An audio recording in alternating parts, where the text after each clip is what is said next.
Gentlemen, it is my distinct honor to introduce our keynote speaker, Inspector Thomas Brackenreid. Thank you. Gentlemen, those of us at Police Station Number 4 of the Toronto Constabulary had never been confronted by such a puzzling crime. The victim was found in a windowless room that was locked from the inside. But that was not the most baffling part. The victim had been electrocuted, yet the room had no electricity.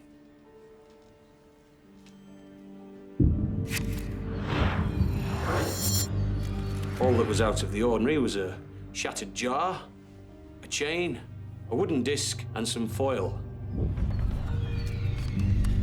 It soon became apparent that the victim had been killed by a Leyden jar. A question, Inspector. Chief Constable Stockton, of course. What is a Leyden jar? It's a device for storing electric charge. That it's a battery? No, it's a capacitor. What's a capacitor? A device for storing electric charge. Then it's a battery. Well, Inspector, if I may interject. of course. Detective William Murdoch, gentlemen. Gentlemen, both a battery and a capacitor do store electrical charge. However, a battery creates that charge internally by chemical reaction. A capacitor needs an outside source of power. So in 1746, Van Meschenbroek had made the same discovery that von Kleist had. The foil inside the jar could store a significant electrical charge in the order of hundreds of volts, more than enough to kill a man. So in summary, there was no foul play. The cause of death was misadventure. Good God, man. How did you ever come up with such a conclusion?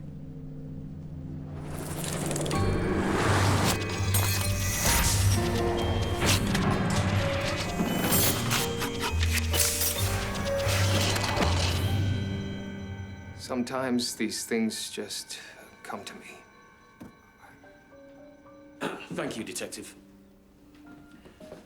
Now, minds I suggest that we take a short break for tea and cake and maybe a wee dram, gentlemen.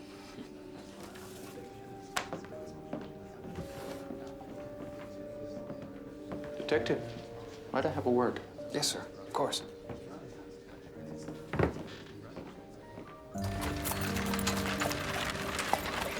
These things just come to me.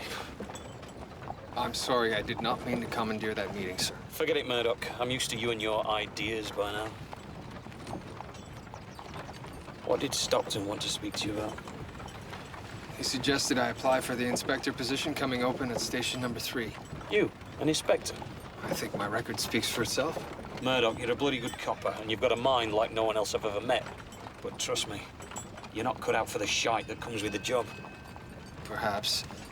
I could use the raise in pay. And I suppose the change in scenery could do me good. What, are we not good enough for your station number 4? No, not at all. It's just that, as you know, I've had some challenges as of late. Yes, well, suit yourself. But don't say I didn't warn you. Thank you, sir.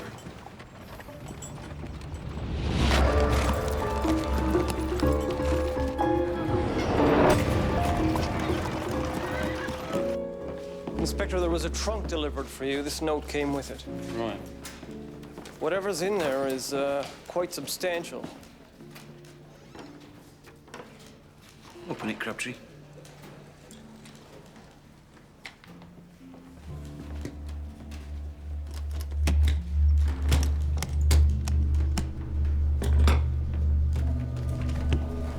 Oh, my God.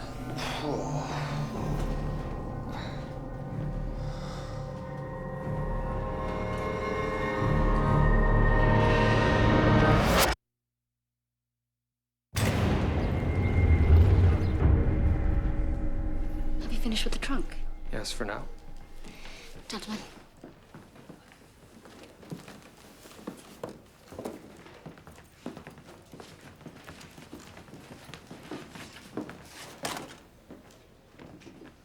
His name is Pollock. Percival Pollock. The lawyer? Yes. When can I expect your report, Dr. Ogden? I'll perform the postmortem right away. Thank you.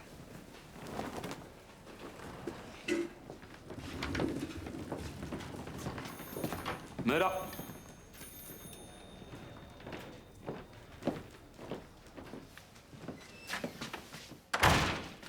What kind of man delivers a corpse to a police station? Dear Inspector Brackenreid, have you missed me? Percy did. I paid him a visit. He's taunting me. This note would suggest you, the killer, and the victim had a relationship of some sort. Percy Pollock and I have crossed paths with lots of men who didn't particularly want to see the inside of a jail cell. Would any of them want to see you dead? Dozens. Right then. Time to perform the messy part of the job.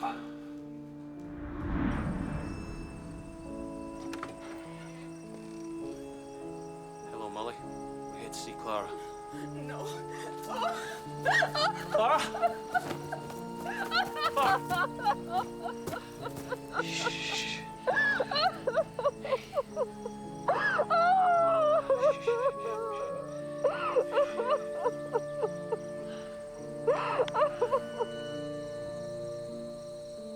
Thank you. This'll help.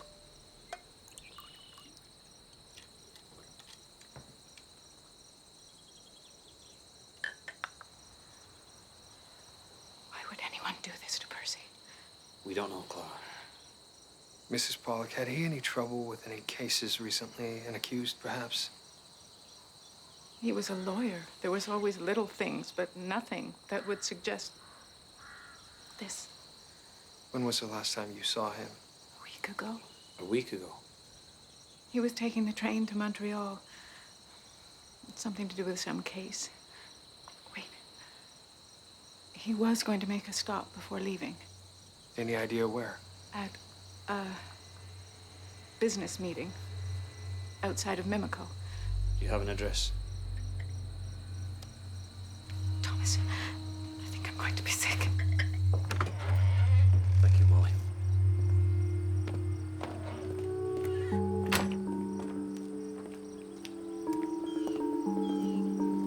Will she be all right? She has a sister coming to stay with her. There's no way Percy Pollock was in that trunk for a week. No. We need to know when he died and where he was in the interim. Dr. Ogden will supply the time of death. I'll retrace his steps. I'll go over the cases Percy and I worked on, see if I can come up with a name. Very good. Murdoch. I want this bastard caught. Understood.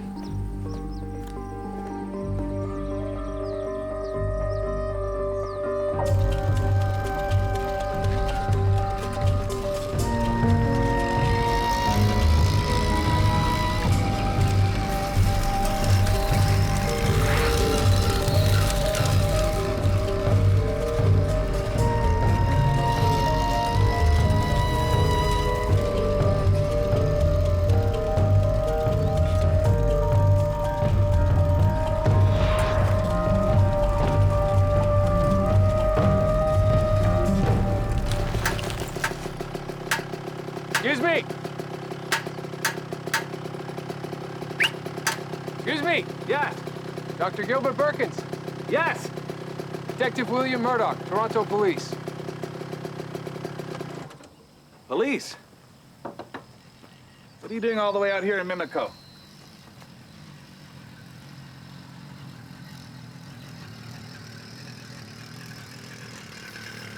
It's the way of the future. Percy thought so too. Mechanical power, I mean. The horse is a thing of the past. Yes, well, a device like this has some advantages. Some? Detective? Why, this is liberation. Anyone can travel wherever they desire. Well, I understand, but a world full of mechanized vehicles like this, fumes alone, let alone the roads needed to It's carry all them. quite manageable if it's thought through. Yes, if. So you and Mr. Pollock were business associates? Partners. Pioneers in the mechanized bicycle business. Percy was one of the few men I knew who shared my passion. Mr. Pollock visited you before he left for Montreal? He came up for a brief meeting about some milling work to be done on a cylinder. Was anything bothering him? Not that I'm aware of. No, in fact, he seemed in exceptional spirits. Do you know of anyone who might have wanted to harm Mr. Pollock? Harm Percy. Couldn't imagine it. And the last you saw of him? Stepping into a coach bound for the city. Right then, should I need to get in touch with you again? Oh, I mostly here, but I still practice medicine in Toronto. Even Renaissance men need to pay the bills. Oh, you have a telephone out here? In case I'm needed for my patients, if you'll excuse me. Of course.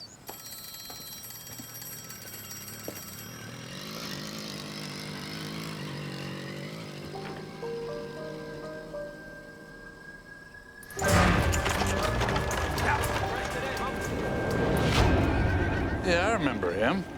I took him out to a farm in Mimico. I remember it because there was this noisy bike that scared the tar out of my horse. Then you came back to the city? Dropped him at Union Station.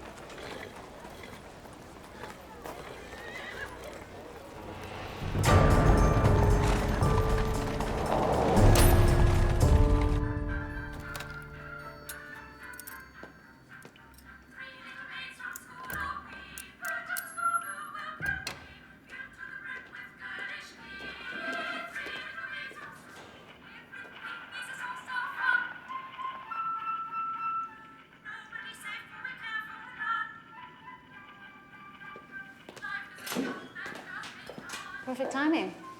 Just finishing with our patient. And?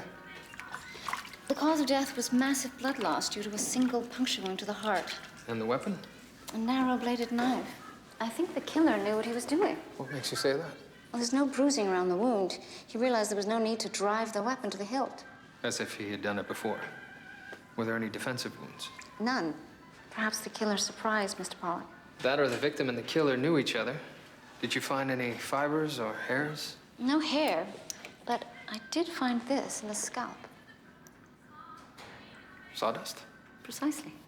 Where did he pick that up? Perhaps a construction site or sawmill? Anywhere where there was carpentry. And the time of death? Based on decay, discoloration, rigor, I'd say 36 to 48 hours ago. Interesting. He was last seen a week ago. That leaves 5 days unaccounted for. There's one last thing. I found these in the wound. Pupae. Any idea what species? Entomology is not my field. Thank you for these. It's my pleasure. Could you have the operator connect me to Lawson's Butchery, please? Right away, sir.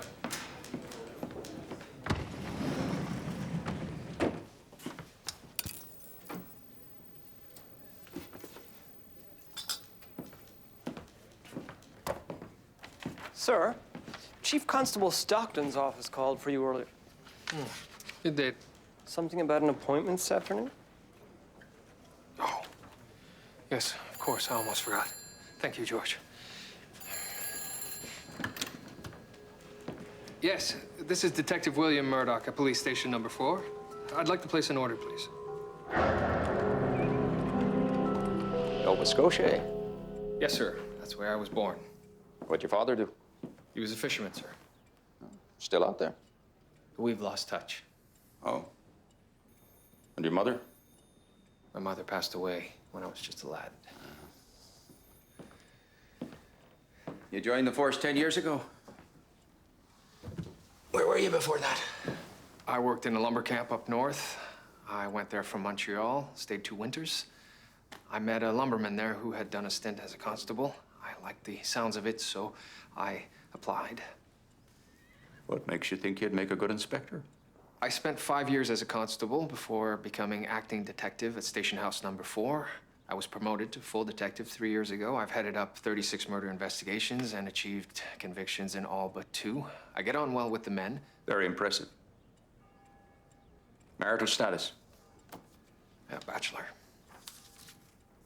I was engaged to Liza Milner. She passed away just over a year ago. My condolences.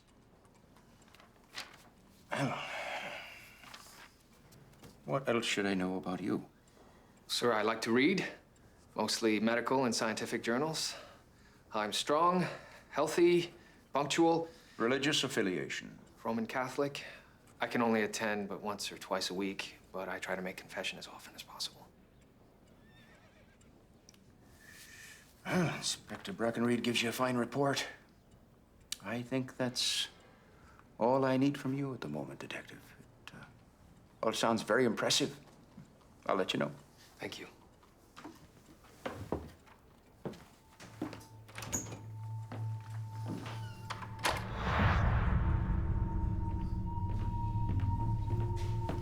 Sir? George, please don't sneak up on me. Sorry about that. What are you doing? Inspecting the note the killer left with the body. Anything to be learned? Unfortunately not. It was written using a straight edge, so it's impossible to link it to a suspect's handwriting. The paper's commonly available, as is the trunk. I could try to raise finger marks. Already tried it, George. No marks on the paper, and the trunk is heavily smudged. What about on your end? I spoke with the station master. And? Mr. Pollock did have a ticket for Montreal, but it was never used. So he was dropped at the station, but never boarded the train. What became of him? Murdoch, get your hat. Thomas, Where is it? in the study.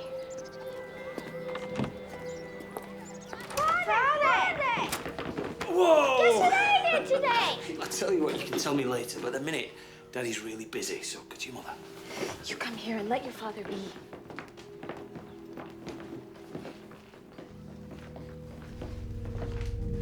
The missus found it when she got back from the ladies' auxiliary. I see. Is it for me? John, get away from that trunk! Listen, I didn't mean to shout at you, but that's a present for your father. Margaret? Come.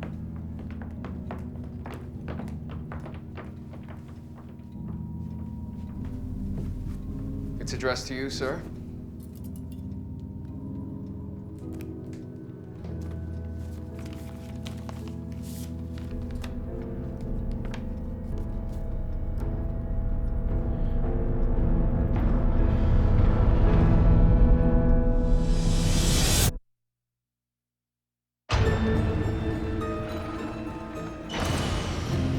First, Percy Pollock, lawyer, and now Judge Henry Scott.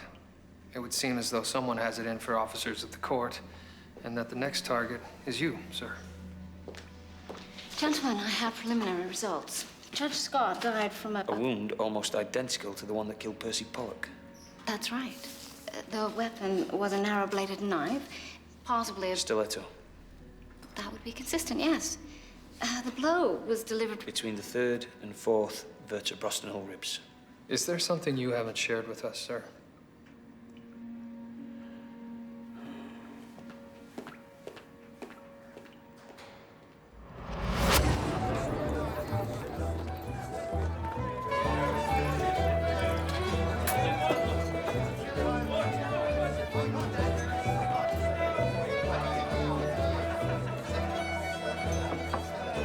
Scotch? Thank you. There was a case 5 years ago. Small-time gangster named Walter Hyatt. Smuggling, gambling, petty theft. Yes, I remember. He had no qualms about getting rid of anyone who stood in his way. Stiletto, that was his trademark. Ah, the knife wounds. We finally nailed him on the murder of his mistress's husband. I brought him in. Percy Pollock was the Crown prosecutor. Henry Scott was the judge. He vowed that all three of us would pay. I made inspector because of that case. But Walter Hyatt can't be our man. I remember he died in a jailbreak. Did he? You're suggesting he didn't? I'm not suggesting. Well, sir, if Hyatt is still alive, then we should assign a man or two to protect you. Do you think I am? Frightened schoolgirl? No, sir. It's just that you are the last name on his list. The criminals don't dictate to this police force. I'll look after myself, Murdoch. Cheers. Listen up, lads. This piece of filth's name is Walter Hyatt. I want every tavern, every brothel, every gambling den in and around the city scoured for Ayat and his cronies. I want anyone who's ever had anything to do with this two-bit gobshite questioned. Sir, Ayat's pals aren't exactly the type to squeal. If you can't make them talk, I will! Now get out there! Sir, a word. What is it? Sir, I don't believe that such a strong-handed approach is the right one. Oh, you don't? No, perhaps it would be best if we didn't let on that we know that Ayat's still alive. Is that what you think, Detective? You'd rather wait till Ayat strikes again? No, sir, but there are dissimilarities between the two murders. The knife, the wound, they're Ayat through and through. Granted, but I still think there's more to this than meets the eye. The pupae recovered, the time of death. Let me make this clear, Detective. If you want to spend your time dilly-dallying on your modern little theories, feel free. But I'm going to find Ayat before he finds me.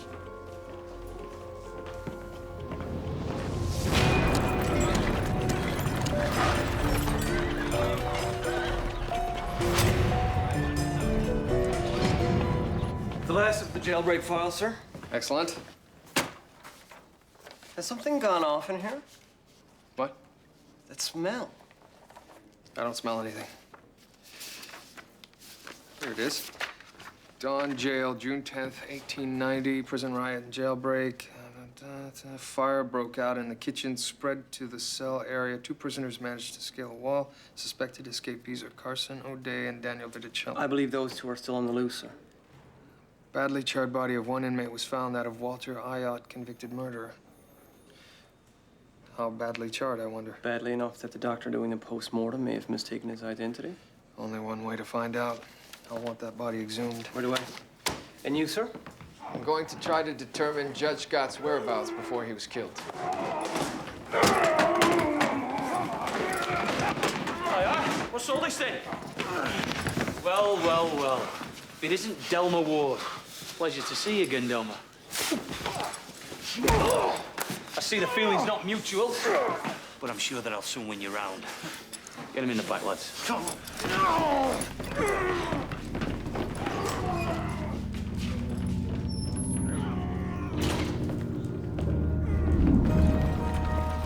Judge Scott was a gentleman through and through.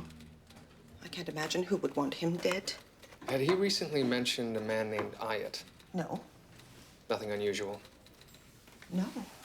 What about the judge's family? His wife, children? Might they be able to help me? Mrs. Scott passed on several years ago. It was a great tragedy for the judge. They didn't have any children. Female troubles, I heard. What can you tell me about the judge's activities that day? He was in court and then left at end of day. Nothing out of the ordinary. No. Wait, there was that telephone call. What about it? The judge received a telephone call about 4:30. And there was something unusual about this call? Well, I'm just the judge's secretary, but it was from a woman. Do you have any idea who placed the call? No, but whoever it was, she sounded upset.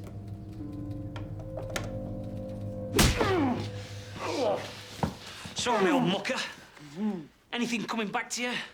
Any sudden rush of memories? I can do this a lot longer than you can. Have it your way, then.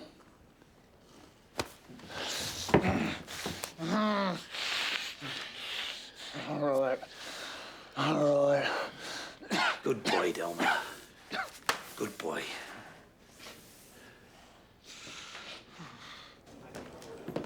George, Judge Scott received a telephone call the afternoon he was murdered. I need you to find out where it came from.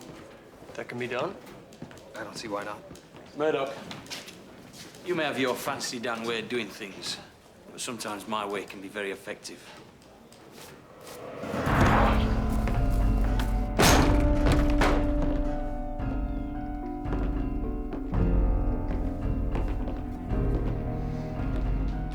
He's been here recently. It's still fresh. Sergeant Mulligan, I want every available man searching the surrounding area. Someone's tipped Ayat off. But who? We've got wards still locked up tight down at the station, so... Sir, wait. What? Tripwire. Yeah, I see your walking stick. Pardon me.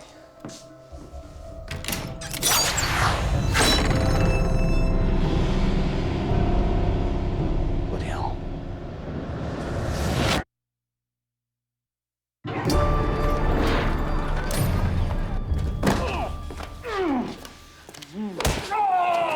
Come here, Delma! Come here! You set me up, you shifty little bastard! Now I'm gonna tell you something, sunshine. I'm gonna make you wish you hadn't. Now where is Hyatt really at? Hey! Go ahead. Do your worst. I'd rather take my chances with you than face Hyatt's knife.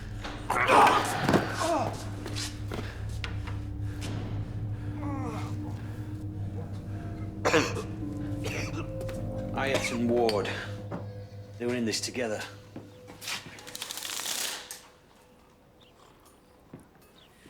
They knew that I'd come to Ward looking for Hyatt, and they knew that I'd be eager. Perhaps too eager. But I won't be making the same mistake again. Sir, it's clear Delmer Ward won't be telling you anything further. Oh, we'll talk, all right. Should he not? Well, then some other bugger will.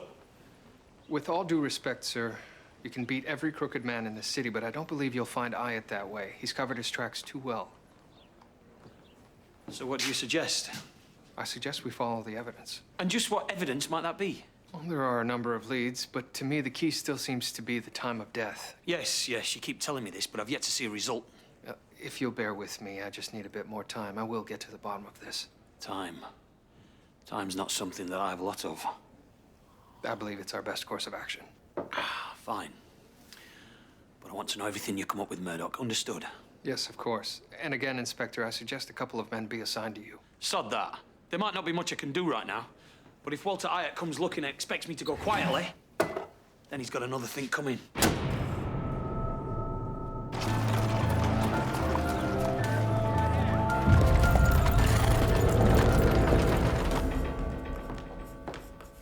Detective.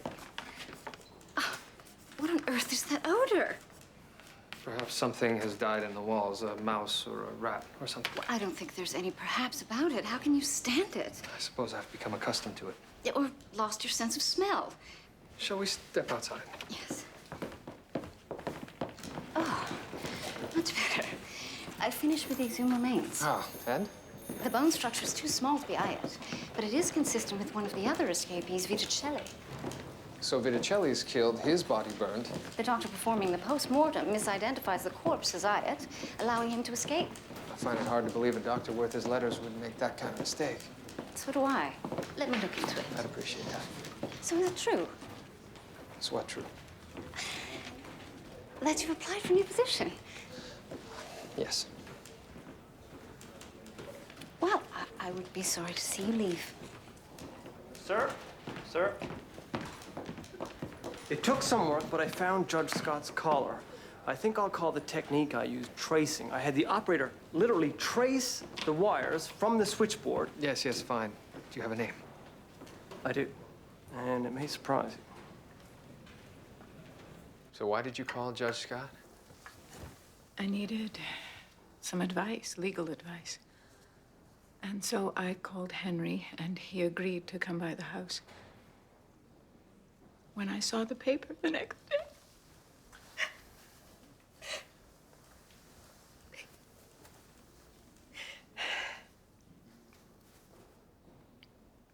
first Percy, and now Henry. What time did Judge Scott arrive? Straight after he'd finished work. How long did he stay? Perhaps half an hour. Did he give any indication as to where he was going? Home. I remember he said he had had a long day. Did he seem anxious or off? No. This advice you were seeking, what was it? Percy had made a large investment just before he died. Practically all of our savings. An investment, what kind?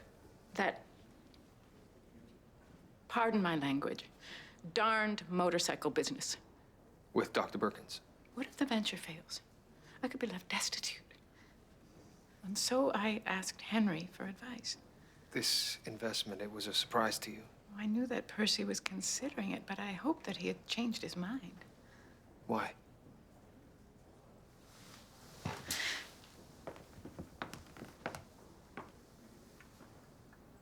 He was concerned about a previous venture that had not gone so well. This previous venture, do you know what it was? I don't know. Only that it was another one of Dr. Birkin's inventions. Look at this.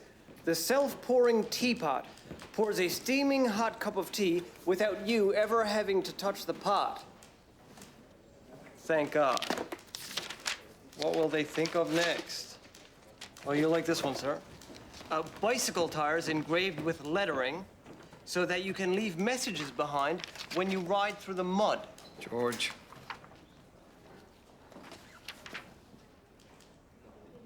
So I heard you were interviewed for that inspector's position. Obviously a very poorly kept secret.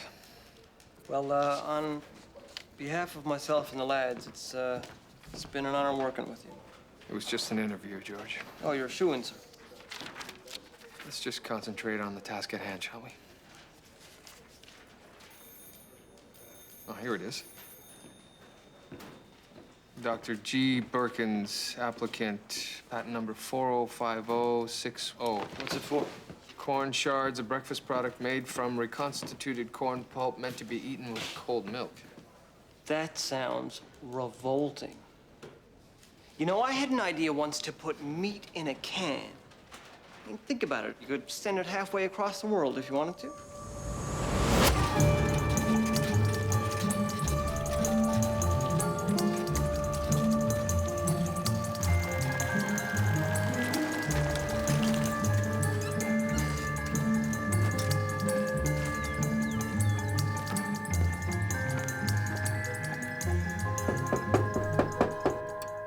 Corn shards weren't a bad idea. I'm sure they would have taken off if that Kellogg fellow hadn't got his product on the market first. Causing your venture to fail. That and my backers getting cold feet. They made a very large mistake. But only time will tell. Had Mr. Pollock gotten cold feet about the motorcycle venture? And Percy had questions. Any good businessman would. Is that what you two discussed when he came out to meet with you? Yeah, came up. But we ironed out our differences. So he decided to make a sizable investment? $5,000. That's a fortune. Well, to some. To others, those with foresight, the rewards far exceeded the risk. And what was Mr. Pollock's investment to accomplish? Final adjustments to the prototype in the first phase of production. Look, the bank wired the money through the day after we met.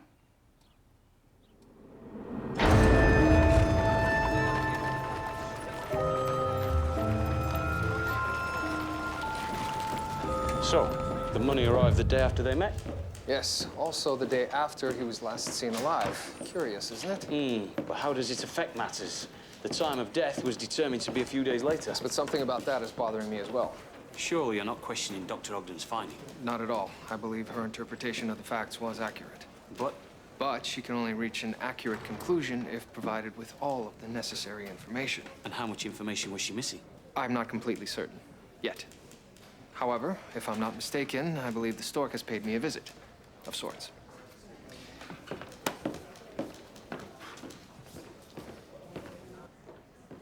William, you wanted to see me? Oh, my. I really must insist that you do something about whatever's died in your walls. Nothing has died. It's liver rotting. I've been conducting an experiment, and you're just in time. The pupae recovered from Pollock's wound have hatched. June bugs. According to this, the pupal form has an 18-day incubation period before hatching into adult beetles. The June bug pupae virtually all hatch on the same day. Yes, I spoke to an entomologist at the University of Toronto, and he told me that they all hatched 5 days ago. But your June bugs hatch today. Yes. What could cause that? Well, there could be a number of factors that could cause a delay in their development, I suppose. A cold snap, for example. But the weather has been singularly hot.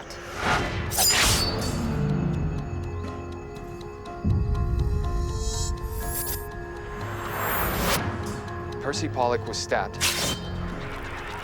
His body was left on the ground for some time. That's how the June bug pupae got into the wound. But something delayed their hatching. Sawdust. Excuse me? You told me you found sawdust on Pollock's body. Sawdust is used as insulation in ice houses. which means Pollock's body Was kept cold in an ice house, causing a delay in the hatching of the June bugs. But more importantly, if we factor in the 5 days delay in hatching, that would mean Percy was actually murdered. The very night he was to have left Toronto. And that changes everything.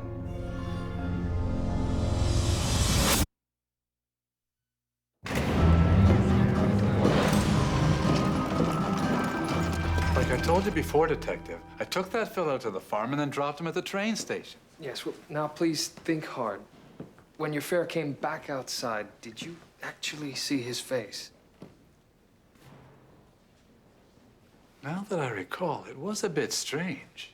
What was strange? Well, it was a warm evening, but he had his collar turned up and his hat pulled low like he'd taken a chill. So it may not have been Mr. Pollock. I suppose not.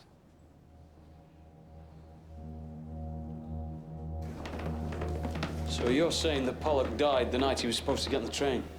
I don't think Mr. Pollock ever made it to the train station. So he was killed at Birkin's farm, and then someone impersonated him, got into the cab. Which would seem to suggest some association between Hyatt and Dr. Birkins. Why would Birkins want Percy Pollock dead? Mr. Pollock was having reservations about the business deal. I believe he wanted out. So Birkins has Hyatt kill Pollock to keep him from backing out the deal? Yes, but Dr. Birkins still needed Mr. Pollock's money, so he put the body on ice, delaying the time of death until the transaction was completed. And then Pollock's found tragically murdered just days later. Never to see the results of his investment. I'd like to revisit the suspected crime scene. Keep an eye out, me old mucker.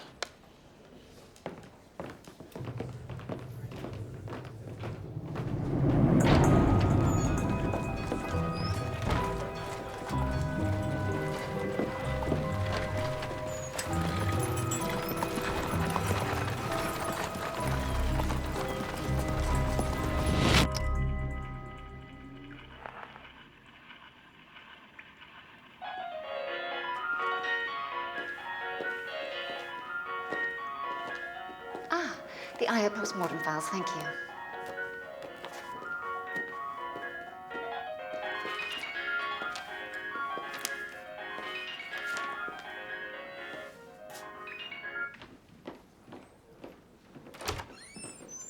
Inspector?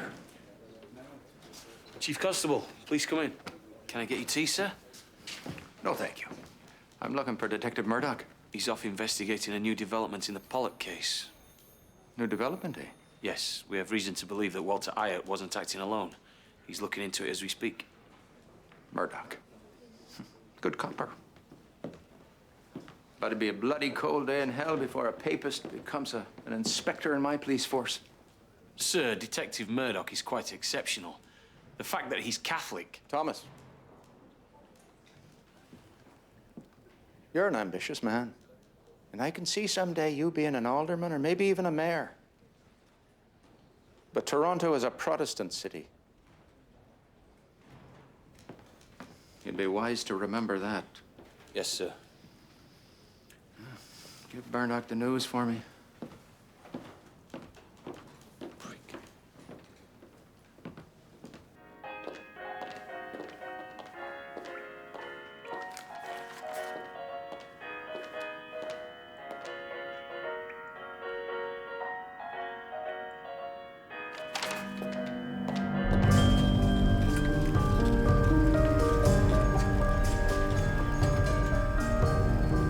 Take no chances, understood? Yes, sir.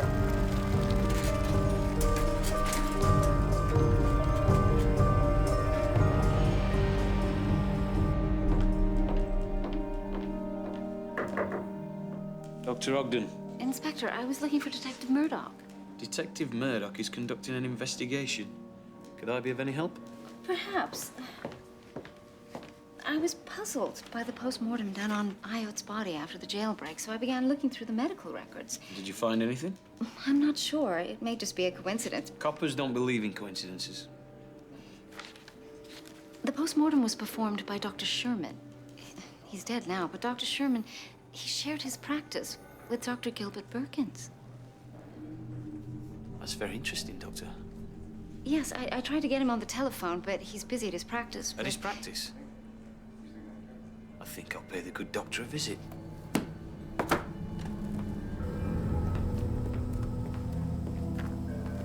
No one, sir. They seem to be long gone. George, is there an ice house here? There is, but I've searched it already.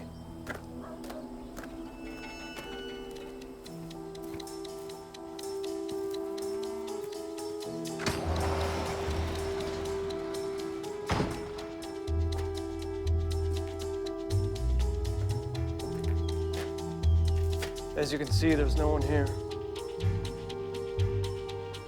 Give me a hand, George. What are we looking for, sir?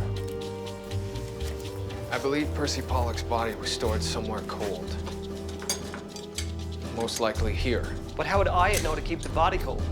He wouldn't, but Dr. Birkins would. Then they were in on it together?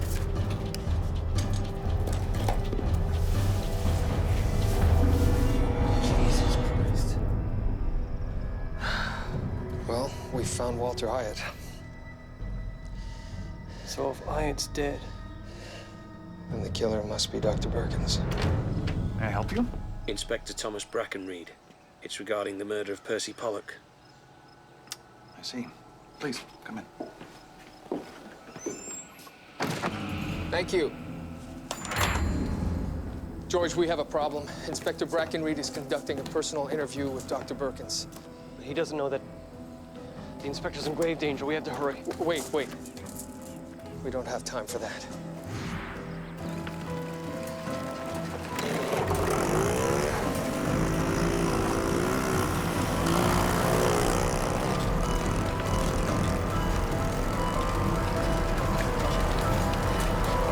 Well, I don't know what I can tell you that I haven't told Detective Murdoch already. Well, I've uncovered some information that he's not aware of. Oh? It concerns Dr. Sherman. What about him? You two used to share this practice, I believe. What of it? Well, Dr. Sherman carried out a post-mortem on a man named Walter Hyatt.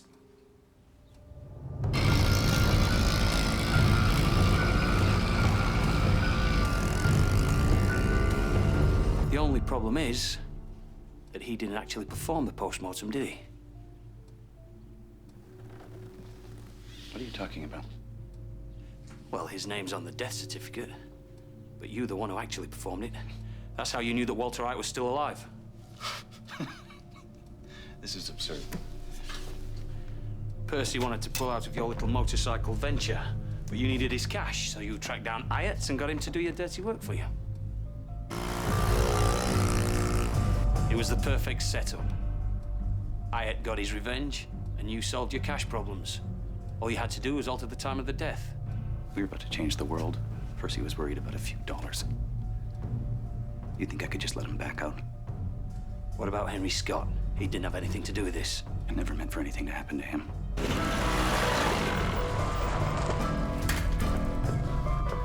Look, I never wanted anyone to die.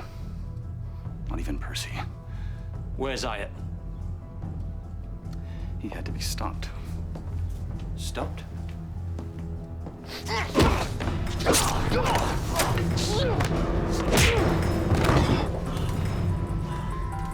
Sir? Murdoch, good timing.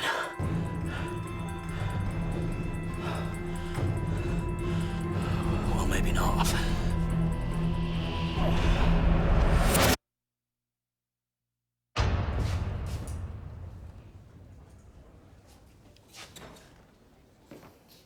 Detective? Yes, George. He's coming in.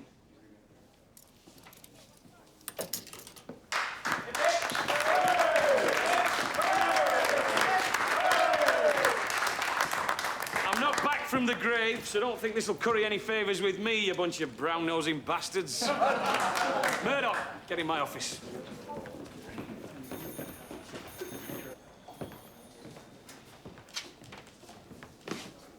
Close the door. You all right, sir? Of course I'm not all right, you daft bugger. I've just been in hospital for 2 days. Get me a scotch. Birkins? He confessed. Seems as though he was in financial trouble over this corn shards fiasco. He needed money, fell in with a bad lot. And that is how he met Hyatt in the first place. The judge? That was Hyatt acting on his own. Pull up a chair. and it appears you were to be next. But Dr. Birkins didn't want Ayat's rampage to expose him. So he killed Ayat? Yes. And he was going to dispose of the body, making it appear as though Ayat had moved on or vanished. Leaving me looking over my shoulder for the rest of my life? I suppose so. Have you heard about that job yet that you applied for? Not yet. I see. I'd like you to reconsider. Sir? This is a good station house, and for reasons beyond me, the men seem to think the world of you. And it's also plain to see that I could clearly use a good right-hand, left-hand man to keep me out of trouble. I also suspect that, as you warned me, I wouldn't care much for the politics involved with the job. No, you wouldn't. In that case, it would be my honor to continue to serve here at Station House number 4.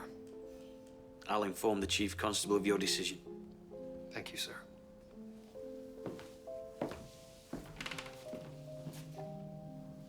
And the raise, sir? Don't push your luck, Murdoch.